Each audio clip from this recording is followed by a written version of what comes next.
NASA కనుగొన్న కొత్త mini moon 2080 వరకు భూమి చుట్టూ తిరుగుతూ ఉంటుంది. వివరాల్లోకెళ్తే నాసా తాజాగా 2025 PN7 అనే చిన్న ఆస్ట్రాయిడ్‌ని కనుగొంది. ఇది భూమి చుట్టూ క్వాసీ స్టెల్లార్‌లా తిరుగుతుంది. ఇది నిజమైన మూన్ కాదు, కానీ ఎర్త్‌తో సమానంగా సన్ చుట్టూ తిరిగే ఒక ఆబ్జెక్ట్. ఈ ఆస్ట్రాయిడ్ పరిమాణం సుమారుగా 62 ఫీట్స్ ఉంటుంది. ఈ ఆస్ట్రాయిడ్ ఆగస్టు 2025లో పాన్ స్టార్స్ అబ్జర్వేటరీ హవాయి ద్వారా కనుగొనబడింది. ఇది క్వాసీ మూన్ గా వర్గీకరించబడింది. అంటే ఎర్త్ ఆర్బిట్ ను షేర్ చేస్తూ సన్ చుట్టూ తిరిగే ఒక ఆబ్జెక్ట్. మన మూన్ లా ఇది ఎర్త్ కు గ్రావిటేషనలీ బౌండ్ కాదు. ఇది సన్ చుట్టూ తిరుగుతుంది, కానీ దాని ఆర్బిట్ ఎర్త్ ఆర్బిట్ కు దగ్గరగా ఉంటుంది. భూమి నుండి చూస్తే ఇది లూపింగ్ మోషన్ లో మన చుట్టూ తిరుగుతున్నట్టు కనిపిస్తుంది. 2025 PN7 సుమారుగా 2083 వరకు ఎర్త్ ఆర్బిట్ కు సమాంతరంగా తిరుగుతుంది. అంటే ఇది 58 సంవత్సరాలు మన చుట్టూ తిరుగుతుంది.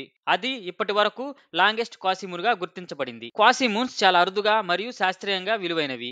ఇవి ఆర్బిటల్ డైనమిక్స్ ను మరియు సోలార్ సిస్టమ్ ఎవల్యూషన్ అర్థం చేసుకోవడంలో సహాయపడతాయి. భవిష్యత్తులో క్వాసీ మిషన్స్ కు లక్ష్యంగా ఉపయోగించవచ్చు. ఇది చాలా చిన్నదిగా ఉండడం వల్ల నాక్డ్ ఐతో కనిపించదు. ఎర్త్ కు గతంలో కూడా క్వాసీమూన్స్ ఉన్నాయి.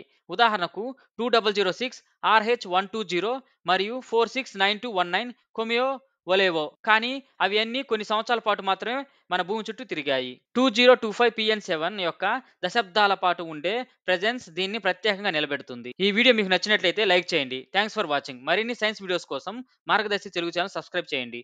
జై హింద్.